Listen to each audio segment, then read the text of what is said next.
Hey there, Mitch. I just toured your class and it was really fun. It was funny to pull up your news feed and see you speaking in Spanish. All of a sudden, I was like, oh no. And then you did go into English, but it was just sort of a funny moment where I thought that assessing your notes was going to be quite a challenge. So let me just let you know what I'm seeing as I go through the course visit. So with profound contact information, I'd love to see your picture and pictures of things or people you love in your introductory profile, right at the beginning of your news feed so students can feel connected to you right away. It is optional. If you have a photo already provided in your office hours, show things. So you've completed the things you need to, but I'd love to see more. So that's your meeting expectations, but it'd be even great for you to see better. Actually, and you're not quite meeting expectations just because you're supposed to post your office hours on the calendar. So if you don't mind doing that, that'll help you meet the expectations there. That's the only reason I have you at a 3. Let's see, news page. I was just telling you, I was laughing when I started to read your news feed, but I love how often you're engaging with students and keeping them posted about iLearn things. I think it's really important, and I'm glad you're doing it. Let me see if I wrote anything else for you. Yeah, again, visuals may brighten the prose if you want to add them. Again, it's a suggestion. It's just, I don't know. It's just more pleasant when there's a picture, particularly when it is relevant to what you're doing. Let's see, discussions. You are the rock star of discussions. You have 201 posts so far at this point. That's just awesome.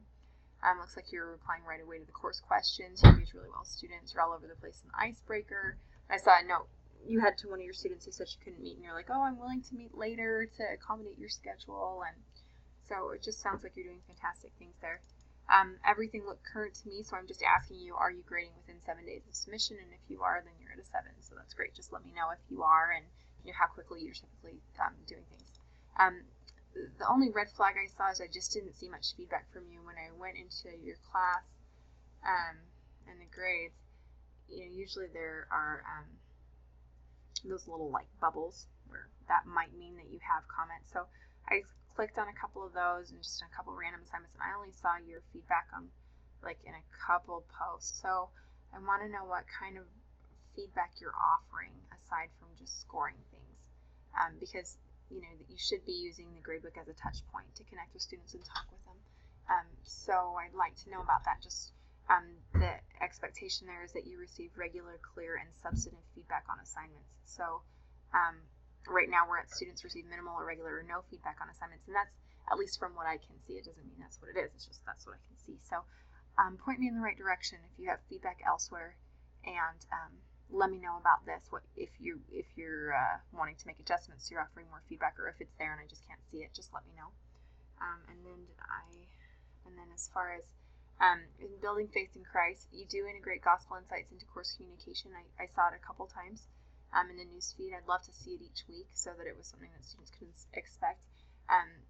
Terry's doing that where she's sharing spiritual thought, and then she has it linked to a discussion board each week, a spiritual thread. So that seems to work really well for her, and I do the same thing and love it.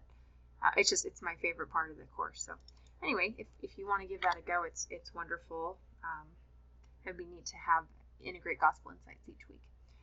Developing relationships with and among students. I see you in the D boards, so I'm just wondering where else are you developing these relationships with students? I don't see you doing it in the grade book, so I'm wondering where else it is.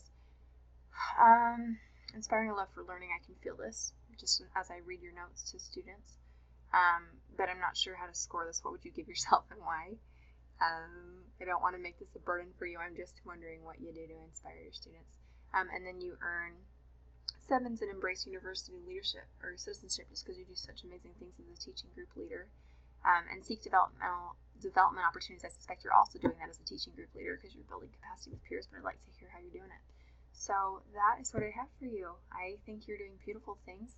I look forward to hearing back from you. Take care.